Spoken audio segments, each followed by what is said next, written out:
Nagbabala naman sa Agriculture Secretary Francisco Kiko Chulaurel na magiging madilim ang kinabukasan ng mga magsasaka at pagsasaka sa bansa hanggat hindi na amyendahan ang kontrobersyal na Rice Tarification Law para ibalik ang mas malakas na kontrol ng gobyerno sa importasyon ng bigas at retail.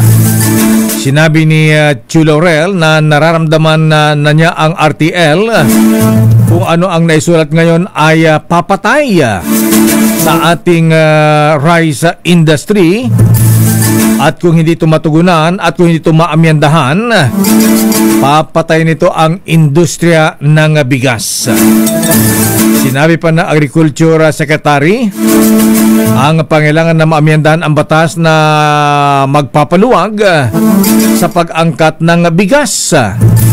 Ang important na bigas anya ang nagbigay ng problema sa local rice producers.